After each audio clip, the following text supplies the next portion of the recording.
Oi, gente. Vamos falar um pouquinho agora sobre prótese de silicone.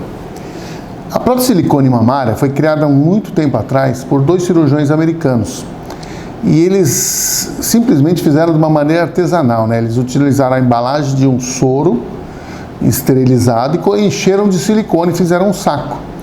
E começaram a implantar nas pacientes. É lógico que pela qualidade do material, grande parte delas, elas destruíram, perderam a prótese nos primeiros 3 meses, 4 meses. E a partir daí, a prótese foi melhorando, se transformando, melhorou a parte externa da prótese e a parte interna. O que é a parte externa? A parte interna é o próprio silicone, que no início era bem fluido, né? E a parte externa é o mesmo silicone, só que ele é mais endurecido. Faz como se fosse uma sacola mesmo. O silicone é um material que o nosso organismo ele não reconhece como antígeno, como é um caso de uma bactéria ou de um vírus.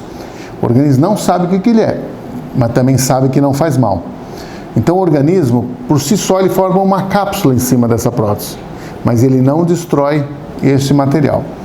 No início, eram essas próteses aqui, ó, gente, tá vendo? Ela tinha uma transparência do silicone, ela era bem maleável também, olha, você vê que a gente pode apertar, ela não estoura, ok? Porém, essa parte de fora da prótese, ela com o tempo, ela ia se degradando. Por isso que falava-se tanto assim, a cada 10 anos tem que trocar a prótese. É porque em 10 anos, grande parte das pacientes que colocaram a prótese, elas tinham rompido esse invólucro externo.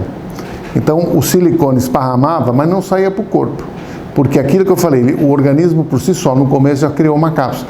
Ele ficava entre o resto da prótese e a cápsula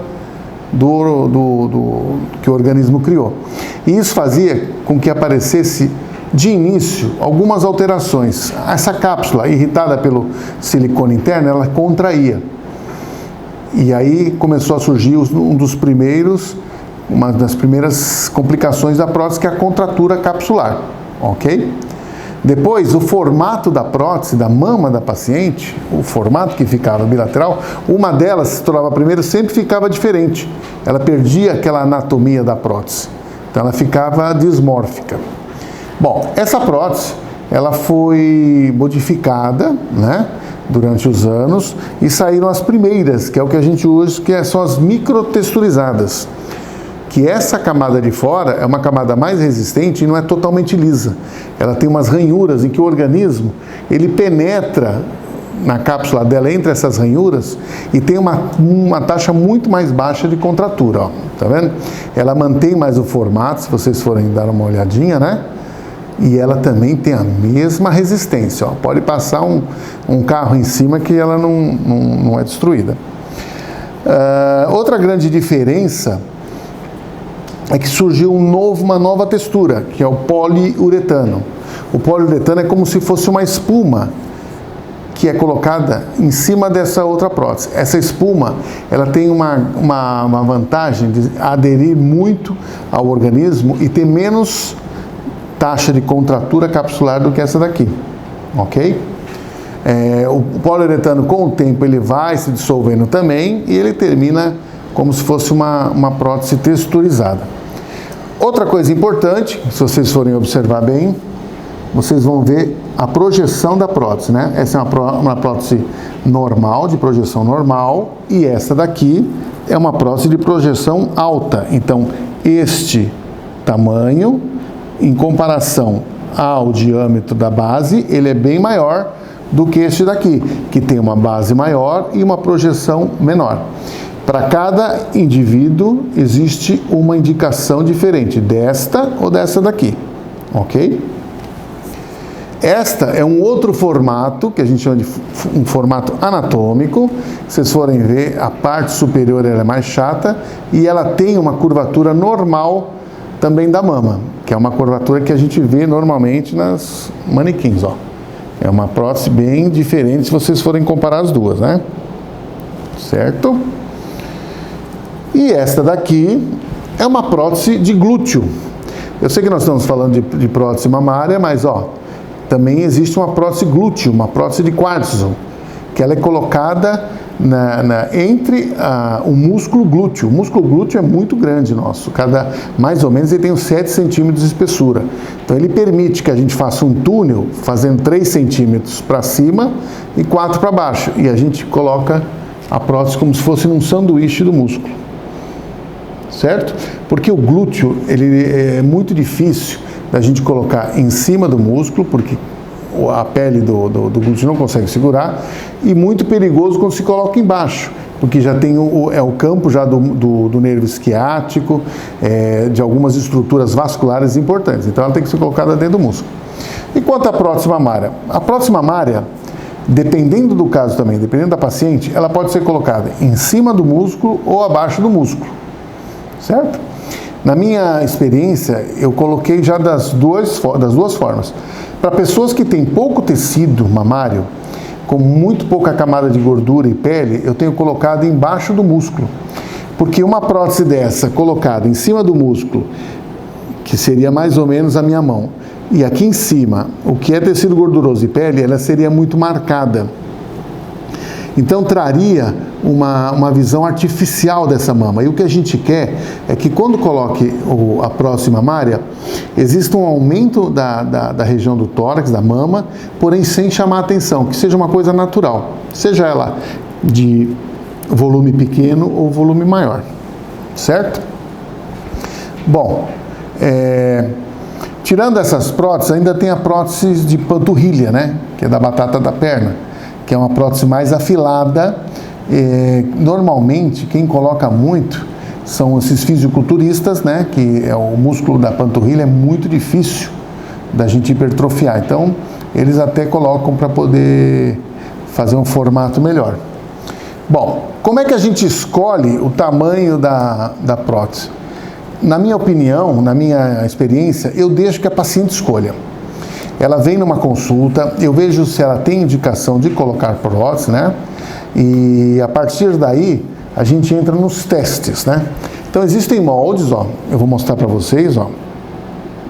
São moldes de silicone, com formato de prótese, que são colocados embaixo do sutiã, em cima da prótese, da mama. Isso faz com que a visão que a paciente tenha já é de um aumento, que nesse caso aqui é de 200 ml. O que eu gosto mais é esse Mama Size. Por quê? O Mama Size a gente consegue, numa peça extremamente fácil de plástico, coloca em cima de uma mama, você tem o volume dessa paciente. Essa paciente, por exemplo, teria um volume de 210 mililitros de mama dela próprio. E ela, com uma blusa muito justa, a gente vai colocando vários tamanhos de prótese, até que no espelho ela fala: doutor, eu gostei deste tamanho de prótese. Essa aqui, na verdade, é uma prótese que seria de 660 ml. A diferença dessa prótese para o que ela já tem é a prótese que eu vou colocar. Então, eu vou conseguir transformar uma mama de 210 numa mama de 660, ok? Apenas matematicamente, sabendo que para esta mama se tornar nesta, falta uma prótese de, nesse caso, 450. Não é muito comum pacientes colocarem próteses tão grandes nesse país. Uma vez eu tive uma paciente dos Estados Unidos que ela já tinha uma prótese de 800 e ela queria colocar uma prótese de 1000. E as alterações da pele de uma paciente dessa são muito, muito difíceis, porque a pele se torna fina, os vasos se tornam aparentes. Mas, pela profissão que ela tinha lá nos Estados Unidos, ela ainda me falou que ela conseguia ganhar mais 25 mil dólares por ano por colocando uma prótese dessa. É lógico que eu não quis colocar, porque o risco de um sofrimento da pele ia ser muito grande. Então, eu falei para ela que eu não colocaria, não sei se ela até colocou. Mas hoje em dia, mais ou menos, as próteses elas variam de 250 até 350 cc, ok? Ou ml. Hoje em dia também nós estamos operando pacientes que têm o peito muito grande, o peito caído, flácido, e a gente percebe que aquele tecido que ela tem, apesar de ser uma mama grande, ele não tem uma consistência tão dura. Então, o que a gente tem feito? A gente tem tirado o excesso de gordura e pele, ou em glândula, no caso, e tem introduzido uma prótese menor, uma prótese de 150, 180, que é apenas para dar uma estrutura maior na prótese, uma consistência maior nessa mama dela. Ok? Ela ainda fica com o tecido mamário dela, tudo direitinho, ficam cicatrizes maiores, é lógico, mas ela tem uma mama com uma textura semelhante a uma mama juvenil. A cicatriz mamária da prótese, normalmente, eu coloco ou pela auréola ou pelo sulco inframamário. Eu não costumo usar a incisão axilar, até porque ela dificulta um pouco no rastreio de câncer de um dia, se a paciente vai formar um câncer de mama, que precisa do caminho dos linfáticos, e é feito bem pela ali para onde a gente coloca. Então, eu uso mais de todas, a minha via principal é a inframamária, que seria a do sulco. Nesse caso da mastopexia com prótese, que eu comentei com vocês antes, é uma cicatriz em T, que foi realizada, idealizada pelo Ivo Pitangui, que fica na parte vertical e do sulco, mas com uma introdução de prótese. Bom, as complicações de próteses, elas são muito pequenas.